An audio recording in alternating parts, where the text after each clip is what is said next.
Your brain is the powerhouse behind your life. On this podcast, we explore strategies to strengthen your connections, build resilience, and navigate life's ups and downs with a focus on brain health. Discover how understanding and caring for your brain can transform your relationships and empower you to face any challenge with confidence. Get ready to brain it on.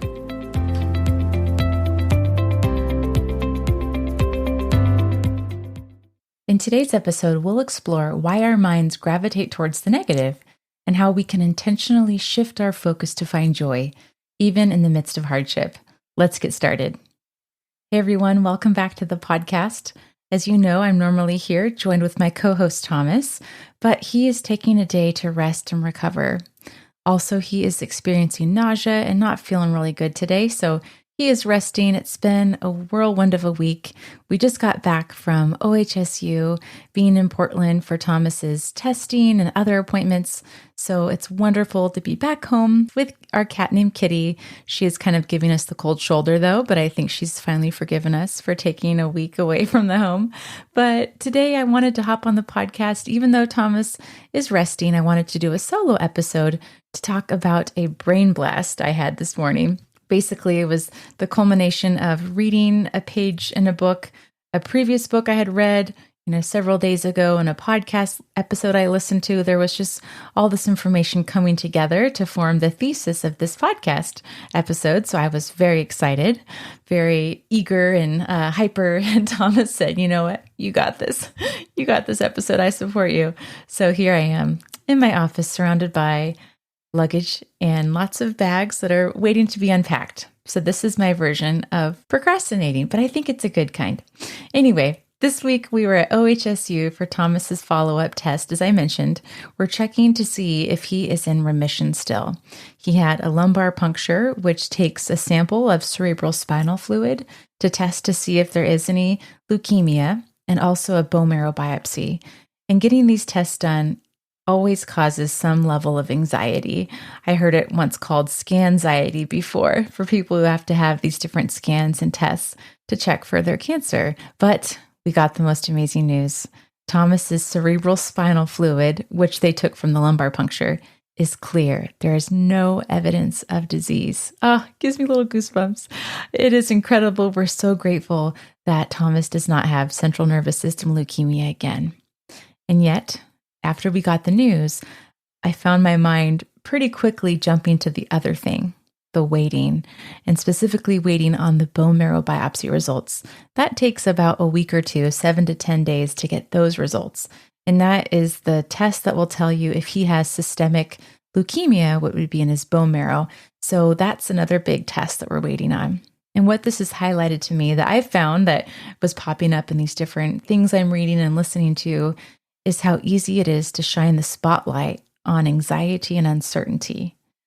And I noticed this firsthand this week. My mind wants to focus on the potential for bad news, even when we have such wonderful celebratory news right in front of us. This reminded me of something that a friend of mine recently asked about how we're getting through with Thomas's cancer, the uncertainties, graft versus host disease. And as many of you know, his mom, Julie, also has terminal pancreatic cancer in her treatment and where she's at in her process.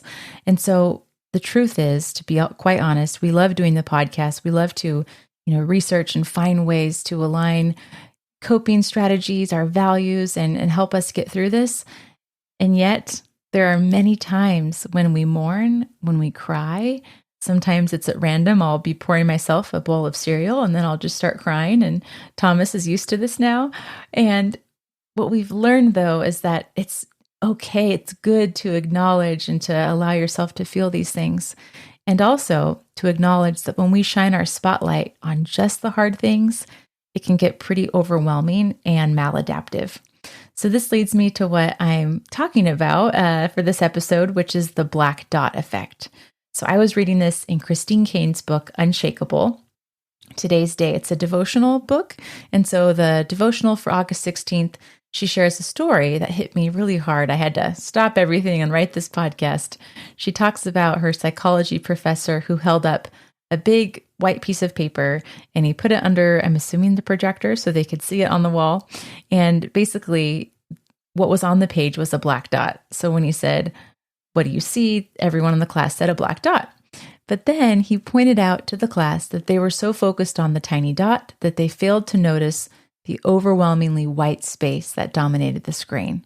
This is a powerful analogy that is cited and talked about in other works, and it's truly boils down to what we do with our lives.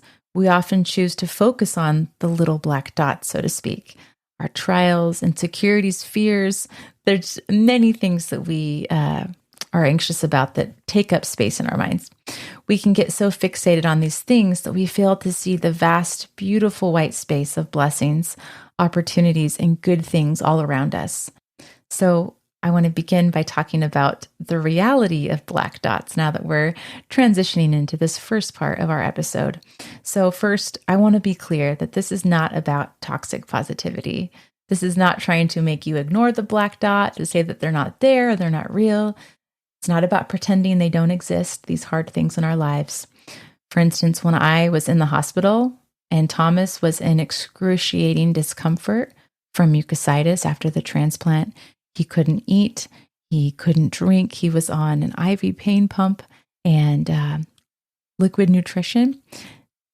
It was very much at the forefront of my mind, the challenge, the pain, discomfort that was in front of me.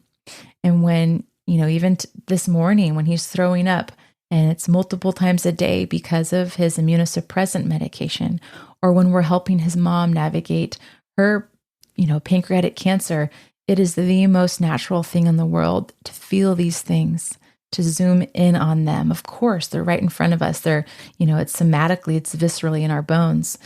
And as Dr. Laurie Santos from the Happiness Lab says, if you have difficult feelings like grief or anxiety and you push them down like a beach ball in the water, in the pool, if you ever played with a beach ball in your pool or someone else's pool, and you push it down, the amount of effort it takes to keep it submerged is exhausting. And eventually that beach ball just shoots up out of the water with even more force. So this is not about ignoring the pain or trying to brave to ignore the pain. There's an amazing song called Part of Life by Ben Rector.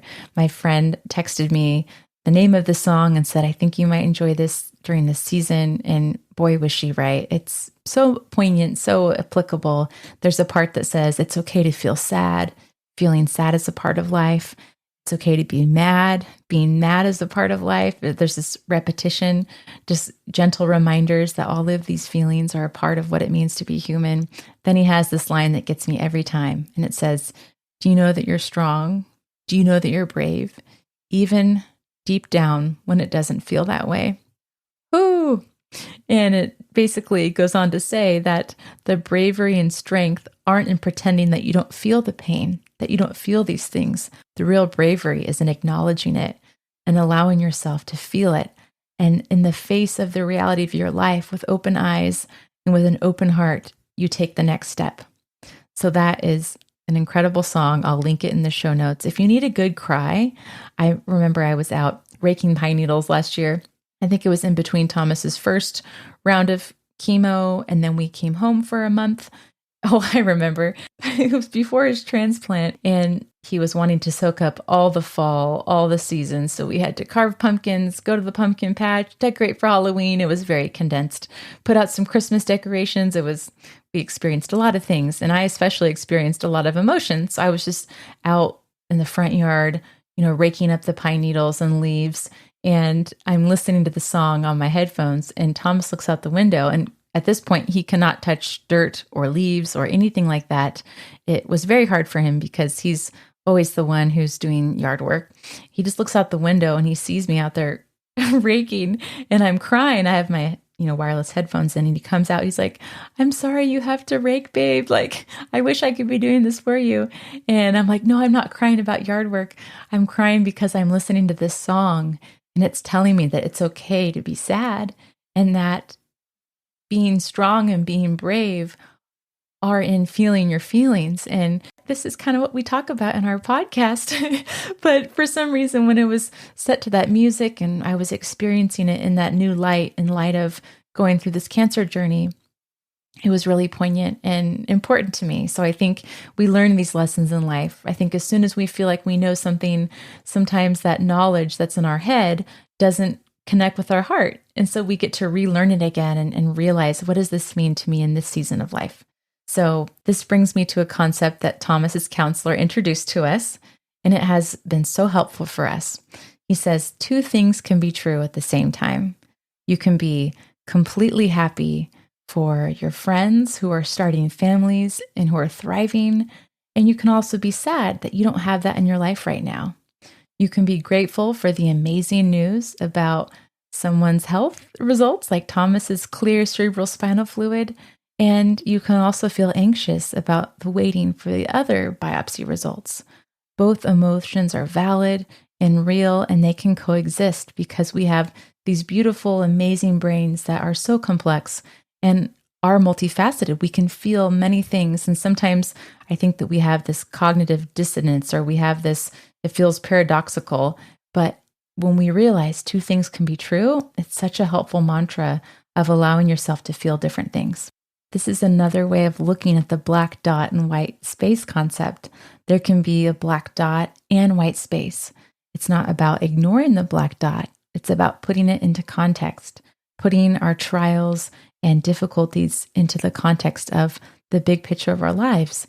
And it's about refusing to let that trial, that black dot, so to speak, refusing to let it take up the whole screen. And I think there's some things. Fear can make us zoom in on the black dot and have that be the whole screen. I also think comparison can do that too, when we focus on what we lack, because, for instance, maybe it's juxtaposed with someone that you love and know who's in a different season in life. Maybe someone in your life has health.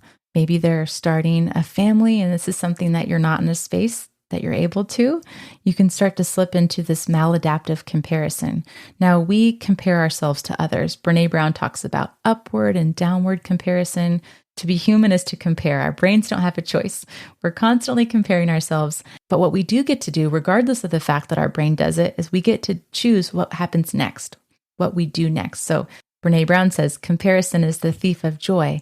So when I catch myself doing this, if I am juxtaposing my situation with that of another, I can pause and I can say, what do I have that I cherish? What am I grateful for? And the answer is that I have the love of my life, Thomas Keeley. He is the overwhelming white space in my life. He's the husband I've prayed for many, many years. And yes, we have this black dot of cancer. It is hard. We have, discomfort as a part of our daily physical experience for him. And yes, our family planning looks different right now. And I can recognize the massive blessing that is sitting right in front of me, who makes me laugh even when he's sick. Once we're able to put this into context, we have these hard things, zoom out, what's the big picture of my life? We can start to look at the people around us and have joy, which stands for shared joy. We can be happy for all the white space in their life and recognize the fact that we can cheer them on. And I think this comes from the act of zooming out, seeing what you're grateful for, and understanding that we're all in different chapters and different seasons in our life. And it will look different in the different phases that we're in. Let's transition to the science behind the black dot effect, because why not? I love science. That's why we titled the podcast Brain It On. So why do we do this? There is a powerful psychological and neurological reason. This is called negativity bias. Our brains are hardwired for survival. And in fact, the brain structure is the amygdala, which is a key part of that. It looks like an almond-shaped part of the brain. And it is the brain's alarm system. And it pays extra attention to potential threats and negative events to keep us safe. So in a primal sense, this is a good thing. It's adaptive. This keeps us from walking off a cliff or touching a hot stove, or, if a car is zooming by, the amygdala is like, whoa, stop. And we have all of this stress hormones and it gets us to stop or jump out of the way. But in our modern world, the negativity bias can become maladaptive. So we can get stuck in a pattern of ruminating on the negative. We can start to stress out and worry about things that never even come to fruition. I remember I had so many little worries and anxieties on my mind last year, a variety of health things and, daily life things. I never actively worried about Thomas getting cancer. I did watch P.S. I Love You. I did cry a lot about that, but it wasn't like a recurring fear or anxiety. And then Thomas's diagnosis comes out of left field. And so I think a lot of times we think that in worrying, as Brene Brown says, in dress rehearsing tragedy, we think that we're sparing ourselves of this emotional pain if we're not mentally prepared for it. And yet some of the hardest, most challenging things in our lives, we can't even prepare for it because they come out of left field. And so I think that when we're stuck in these patterns of ruminating, of worrying what might happen, it starts to create this toxic stress, and it can make us feel overwhelmed. We can be worrying about things that will never happen.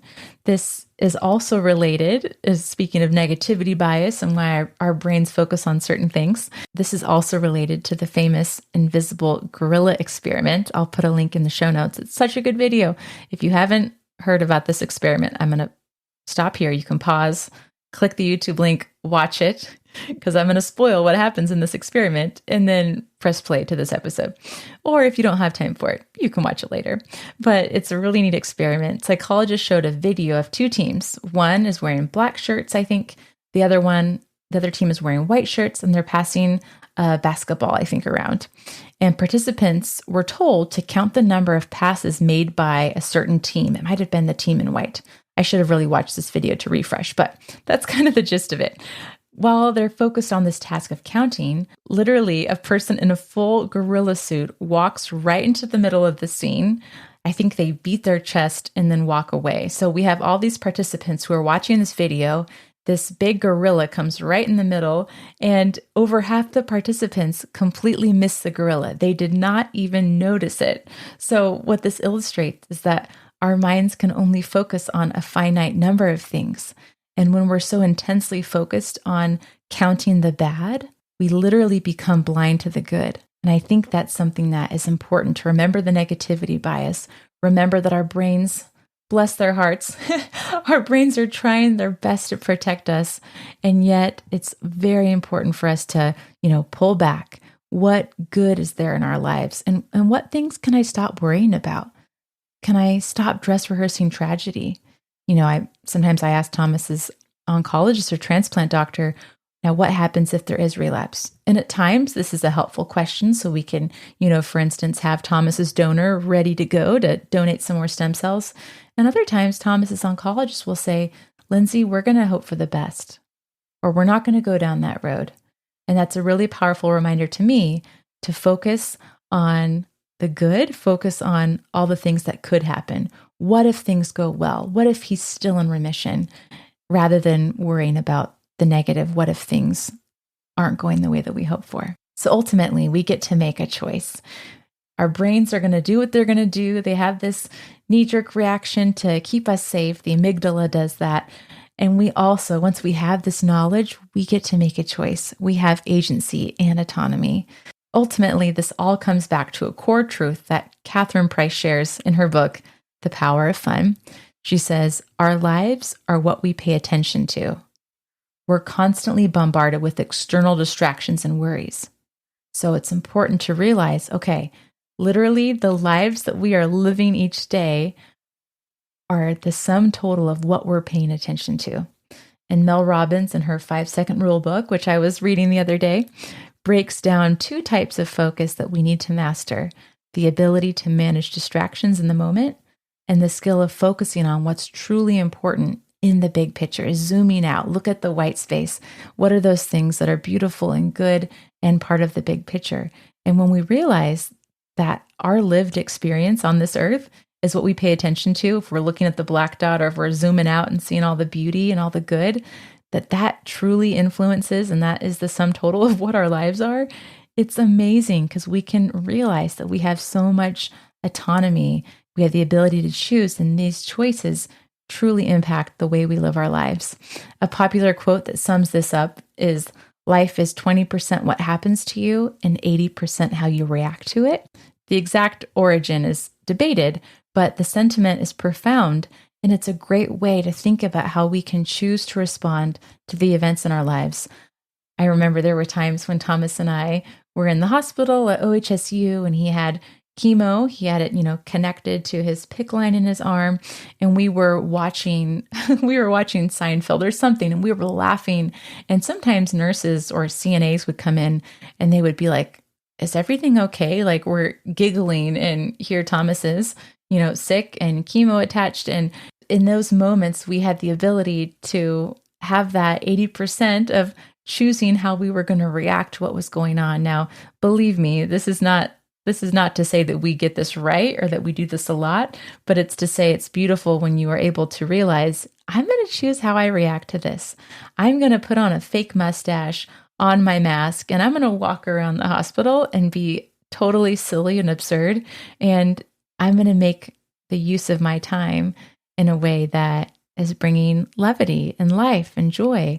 And so that's something that's pretty powerful when we realize, oh, there's really hard stuff in my life, but I can make a choice. I don't have to be really overwhelmed by it. I can still have gratitude even when other people are looking at my life and they're like, how could you have gratitude right now? Your husband's sick. Your mother-in-law is sick. There's so many things in your life that are really hard. I can say, but look at the white space. Yes, believe me, I cry over my cereal about the black dot. And yet there are beautiful ways that God is working in these connections with other people. There's beautiful ways that Thomas and I are growing, the way that our families are coming together and supporting us. We have never felt this level of love and connection that we do now in this season of our life. This reminds me of a powerful exchange in The Lord of the Rings. We've done a couple episodes now. Thomas will be very proud of me for integrating a quote in a non-Lord of the Rings episode. So this is for you, Thomas. This is one that we've already mentioned before, I think on our first episode, when, Frodo is overwhelmed by the burden of his quest, to bear the ring. He says to Gandalf, I wish the ring had never come to me. I wish none of this had happened. And Gandalf's response is the wisdom that helps us all. He says, all we have to decide is what to do with the time that is given to us. This choice is what allows us to respond to the world, to navigate the hard things, and to not just be swept along by the current circumstances. I ordered this sign for Thomas's wall for his birthday, for his office. It's that quote from Gandalf, the one that says, all we have to decide is what to do with the time that is given us. And I thought it was going to be like this big, epic sign that he was going to probably put above his desk or in a very prominent spot. And then I get it from Amazon and it's very small, like teeny tiny. It is not the epic sign I was hoping for. So it now lives in my office on my little door, but it's such a good reminder. Yes, there can be really yucky, horrible things. And we get to not just focus on, what are the beautiful white spaces, but what am I going to do with this? How can I turn this dark, hard thing?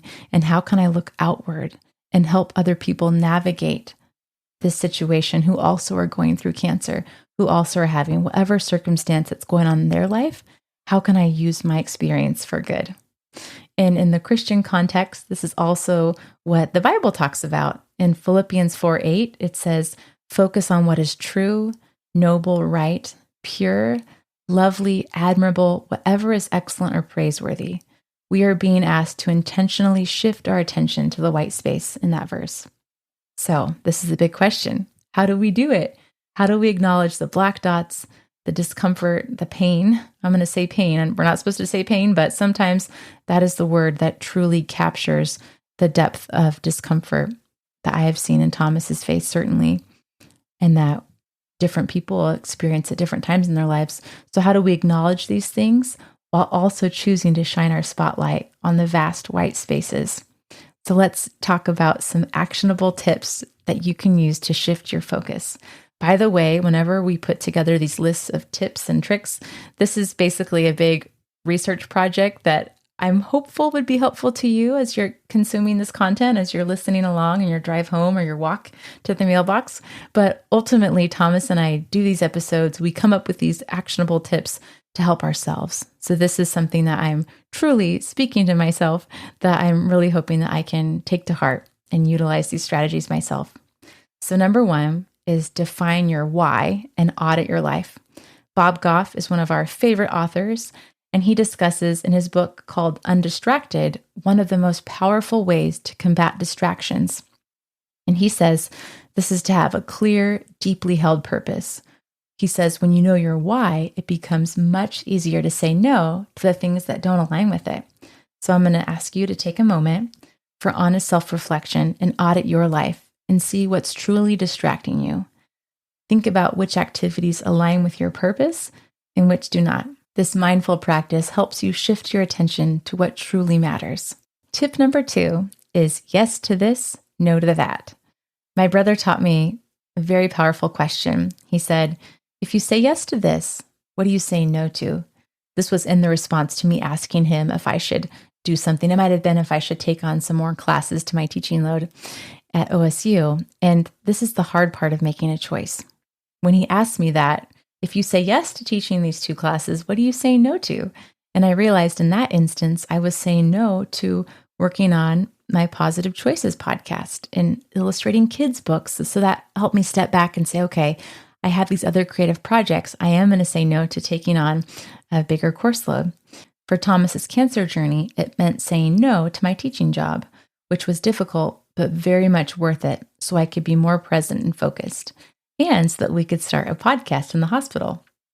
Of course, I realize this is a privilege to be able to say no to things like that, but we can apply this principle to smaller choices every day. For instance, if you say yes to binging Netflix, you might be saying no to going on an evening walk, to having a meaningful conversation, or getting enough restorative sleep. So it's important to realize, what am I saying yes to, and what am I saying no to consequentially? Number 3, acknowledge and process the black dots. Don't push them down like a beach ball. Allow yourself to feel the sadness, the fear, the worry.